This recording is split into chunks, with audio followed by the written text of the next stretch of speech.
నరేష్ గారు, అయితే మీరు మళ్ళీ కమ్బ్యాక్ అంటే మీ ఓన్ జానర్లోకి వచ్చేసారు. బట్ రీసెంట్గా చూస్తుంటే మ్యాడ్, ఓం భీమ్ బుష్ ఇలాంటి సినిమాలు చాలా హిట్ అయ్యాయి కామెడీ పరంగా. బట్ కొన్ని మూవీస్ కామెడీ జానర్లో వచ్చినా కూడా పెద్దగా ఎక్కట్లేదు. ఈ సినిమా విషయంలో మీరు ఎట్లాంటి కేర్ తీసుకున్నారు? ఏమైనా సజెషన్స్ ఇచ్చారా? ఈ సినిమా కంటెంట్ బాగుంటే ఎక్కుతుందండి. డెఫినెట్గా ఈ సినిమాలో మేము ఒక కంటెంట్ నమ్మాం డెఫినెట్గా. అండ్ దీంట్లో కూడా మీ స్పూఫ్ గానే ఉండే స్లాప్స్టిక్ కామెడీకి వెళ్ళకుండా ఆర్గానిక్ కామెడీకి వెళ్ళామండి. సో కథ నుంచి కామెడీ వస్తుంది, క్యారెక్టర్స్ నుంచి కామెడీ వస్తుంది కానీ కామెడీ కోసం కథ రాయలేదు మేము. సో డెఫినెట్గా ఇట్ విల్ బీ అంటే మీరు అది మీరు చూసిన తర్వాత మీరు డిసైడ్ అవుతారు, ఆడియన్స్ డిసైడ్ చేయాలంటే మీ సినిమా చూసినంత వరకు మేము కష్టపడతాం 100%. సో అది బాగుందా బాగాలేదని ఫ్రైడే వాళ్ళు డిసైడ్ చేస్తారు.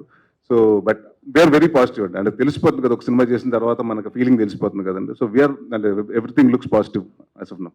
నరేష్ చెప్పండి సార్. నరేష్ గారు హియర్ బ్యాక్ టు పెవిలియన్ అని ఒక వర్డ్ ఉంటుంది. బేసిక్గా ఇప్పుడు ఎస్ఆర్హెచ్ చాలా ఆడుతుంది కమ్బ్యాక్ ఇచ్చి.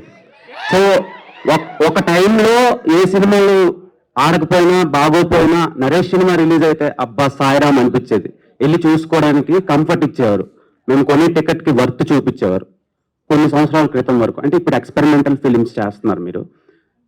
సో ఇప్పుడు ఈ సినిమా మళ్ళా బ్యాక్ టు పెవిలియన్ లా మీకు ఉంటుంది అంటారు?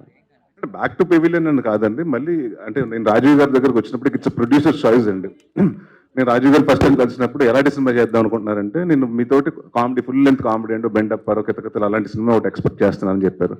సో ఇప్పుడు ఇట్స్ అబౌట్ అ ప్రొడ్యూసర్, వాళ్ళకి ఏం కావాలో నేను డెలివర్ చేయాలి, అంతేగాని నేను సీరియస్ సినిమా చేస్తాను మీరు చేయండి నేను చెప్పనండి.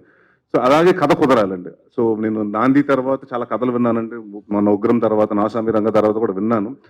నాకు అంత అంటే ఇదివరకు అంత అంటే నాకు ఫస్ట్ నేను ఒక కామెడీ కథ చెప్పినప్పుడు నేను ఎంజాయ్ చేయాలండి. అంటే దీంట్లో అంత స్కోప్ ఉంది, అంతమంది ఆడియన్స్ నవ్వుతారు, నవ్వించగలుగుతాను, నాకు ఒక కాన్ఫిడెన్స్ ఉంటానండి.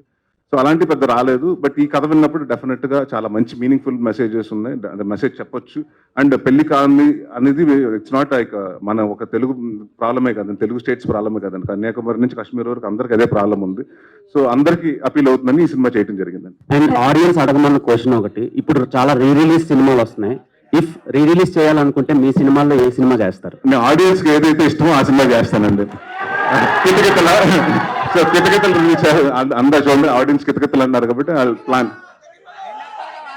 రాజీవ్ గారు కితకితల ఓకే, కితకితలు నరేష్ గారు సుడిగాడ.